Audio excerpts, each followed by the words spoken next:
Hello, I'm Sam, by the waterfall again. This is really close to the cottage where I stay, so it's secluded, so this is my go-to place to come and make a video. And as long as it hasn't been raining, the waterfall's not too noisy. But as you can see, grey clouds are above, heavy with rain. So I don't need long to make this video. I've tried to make it all week because I wanted to add something to the last video. Well, I wanted to add a lot to the last video. I wanted you to understand why I say what I say. And I think in a way I wanted to lay out my qualifications, say this is what I went through, this is what I've overcome, this is why I say the stuff I say in the way that I say it. And so the successive attempts I made every day this week, and I can only really try twice a day, because otherwise what I say loses spontaneity and I'm just repeating myself. So each attempt is different and it's a learning process. Things come up I never really intended to say, and it's a revelation to me. So, but each attempt was like an hour and a half long. Shortest one was 50 minutes. So I'm going to try and be as brief as possible, but I'm going to say some things that are going to be graphic and maybe distressing to some people, but I need to say these things because I want you to know that where you are now, if you're watching these videos and you are in the midst of almost unbearable pain, I want you to know that it will change. Only you can change it. And that's why I'm going to share what I'm going to share in this video. So, you know, all my life I never even knew what peace was. I never even knew what it was like to be free of conflict.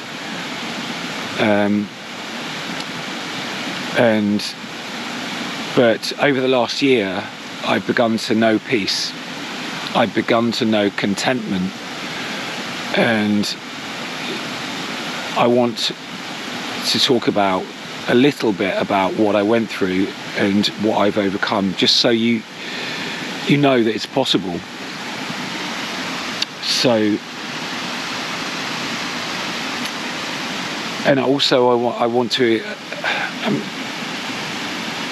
clarify why I said what I said in the last video, that no wound is repaired, nothing is healed. Nothing is healed. So what happens? My body's got scars all over it. Scars from the wounds I received in childhood that really patterned me in terror for the rest of my life.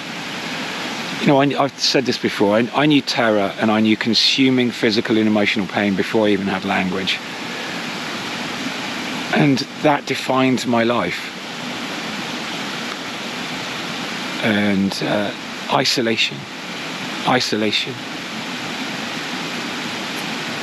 And, you know, so I've got scars from childhood. I've got self-inflicted scars. Not just from self-harm, but from the brutality of the surgery, the dozens of surgeries I had when I transitioned in my 20s and early 30s as an attempt to escape myself as a male. I annihilated the boy, severed him from my body.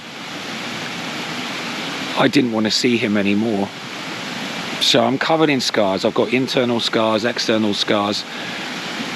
And what I do know,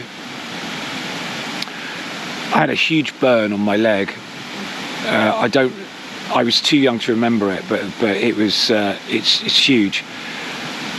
And I was fascinated by that scar when I was a toddler and a young child. The paper-thin, scaly skin and these thick, sinewy bits of like flesh. And I would look at that scar, and it was like that tissue belonged to somebody else. It was restrictive. It bound me to that pain. It held together the skin in a way that, in a sense, was an absence. And I do know that all the scars on my body are not the same as the skin around them. They don't feel the same, they don't look the same, they're not as sensitive, they're not as flexible. So why would I want scars around difficult experiences? Isn't it better to learn how to be with it? When I remembered certain things, I would become physically ill. But I don't anymore because I've learned how to be with it.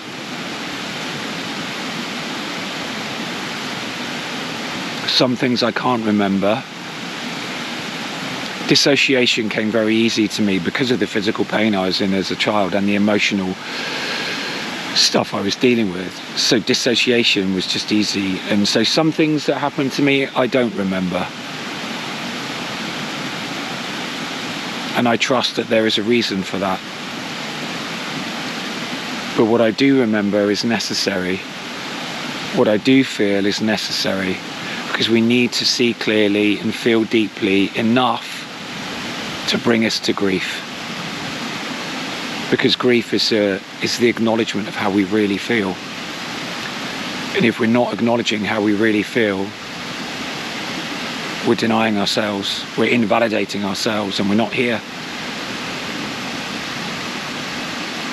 So, what I went through as a child that patterned me as an adult planted a seed, a parasite inside me. That parasite fed off pain, and the parasite was a voice, and the voice told me I was dirty and unworthy and corrupt. And so I embodied that, not just the filth I lived in as a child, but in the disregard I had for myself. I allowed myself to be abused. The sexual abuse I went through as an adult that I invited was horrific. And because I thought I was unworthy.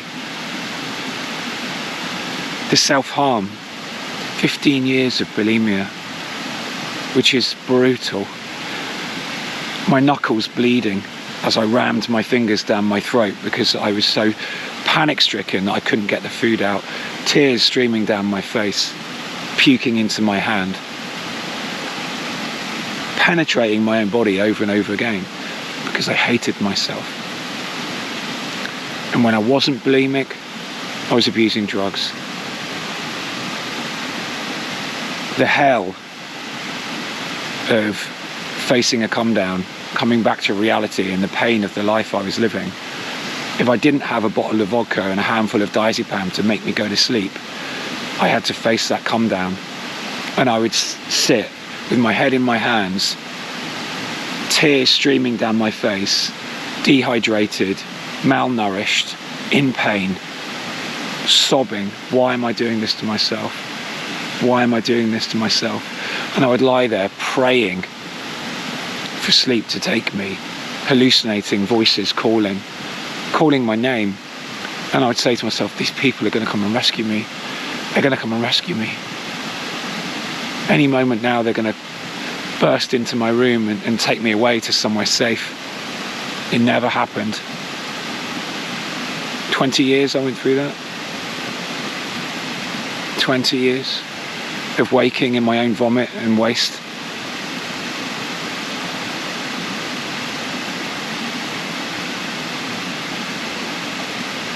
Which is the fierceness of my will to carry on is probably why it took me nearly 55 years to break. Because I'd known only survival. At the expense of what? Everything. Everything. The refusal of life. The refusal of life. Why? Because I've been told I was worthless. I've been told in action. And I've been told in relationship.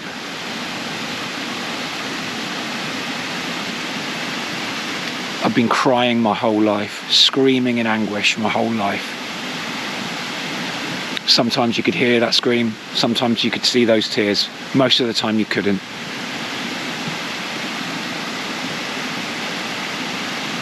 And I'm sure you feel the same way, a lot of people watching this video. We need to wipe those tears from our eyes because they're blurring our vision. You can't see clearly. You are here, you haven't lost anything, because the loss that we feel, most of all, whether we know it or not, is the loss of ourselves. It's to be free of conflict, it's to be free of self-hate. That voice inside you, that parasitic voice that feeds off that hate and tells you you're shit. The doubt, the crippling doubt and self-hate, the crippling self-criticism, the fear of rejection and hostility. All of that stuff that you bring with you in every fucking second that you show up. It's a lie. It's all a lie. It's all a lie. You haven't lost anything. Nothing you did invited abuse. Nothing you are is wrong. Even those years of addiction and self-harm, I did my best. I did my best. I did my best. And I'm doing my best now. I haven't lost anything. You haven't lost anything. You are here. See clearly that you are enough. You've always been enough. Nothing that happened was your fault. Forgive yourself for the way that you've coped all of your life. Give yourself your life back and radical self-acceptance and say, today I did my best. There's nothing you need to do. No spectacular achievement. Nothing. Just be yourself. That's it. That is the gift that you bring into the world. It's the gift of truth. And what damages us more than anything else is the falsehood, the corruption given to us by others who had a corrupted relationship with truth. You are truth. You are truth.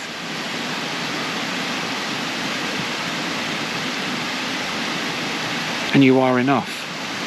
Can't be any other way. So let go of the story you keep telling yourself. Make your peace with who you are right now. Let go of yesterday. Let go of hope. Stop living in tomorrow. Be here. Make your peace with who you are. I do that every day. You know, I don't know how much I shortened my life with the abuse I inflicted upon myself. And it doesn't really matter. Not to me anymore. I don't need more life. I just need truth. And truth lives today, right now. And so every day I say to myself, today is my last day. Today is my last day. Can I make peace with myself right now and say I did my best? Can I lay my head on the pillow tonight? And when I close my eyes, be comfortable that I may not wake up tomorrow? Yeah, I can. Because today I did my best.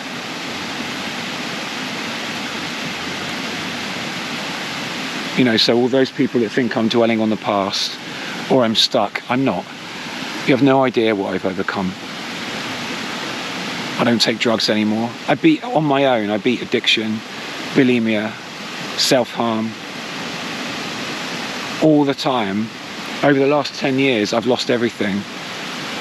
House, relationship, business, investments. I was never wealthy, but I was comfortable.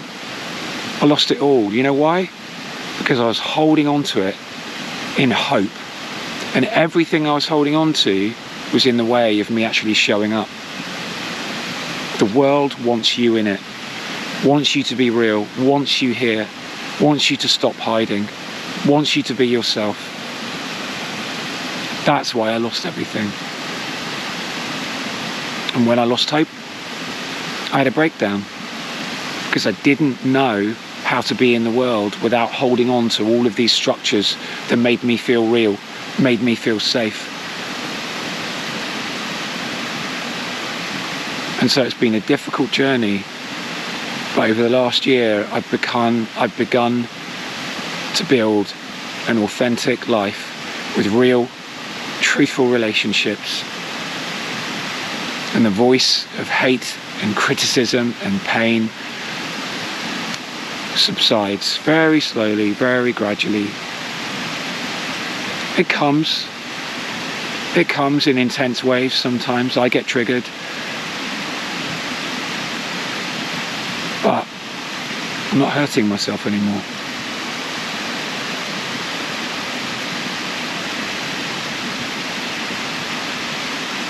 I'm going to end on this.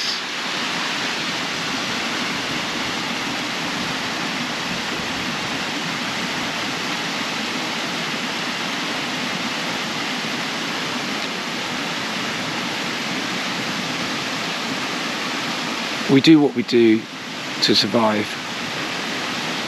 and you have no idea until you start to feel, until you start to see at what cost you survived. So because I make these videos, what do you think it's right or wrong for me to keep talking about what I'm talking about? I do it because it's catharsis. I do it because it's catharsis. And I do it because I want you, the person watching this video that isn't where I am, that in the midst of unbearable pain, want you to know that change is possible. That's why I keep doing this and keep saying the things I say. But, you know, this is my personal experience. There was one morning I woke up and I had a very, very difficult, this is recently, I had a very difficult night where I saw clearly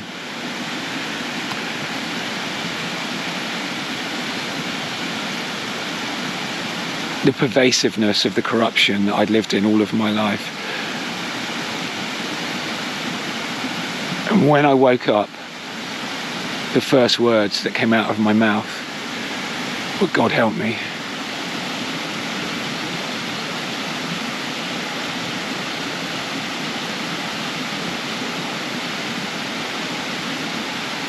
And I don't know any other way to say it other than in the depths of despair and degradation, we reach for truth. We reach for light. We reach for that source of our being. And that is the foundational relationship to our being. And I think only if you have a spiritual component that makes sense out of all of this, can you begin to even realize that there is something more than human in you. You are in the world, but not of it. And when you start to see clearly that the spiritual aspect of your being is more real than anything else, your capacity to be with everything you've experienced becomes broader, more stable, more forgiving, and you begin to know fearlessness. You are here, and you're here for a reason, just to be you. That's your purpose. And there is a divine intelligence that wants to reach out and help you, but you can't hear it, you can't see it, because we're full of noise. We're full of noise.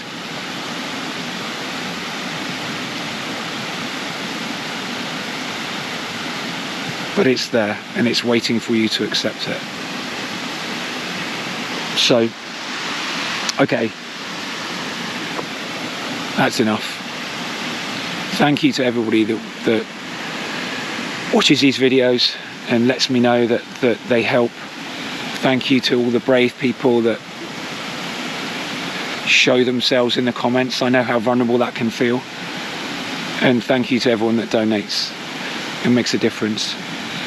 And I shall put the names of those people that donated this week. I'll put their names in the comments, in the credits at the end.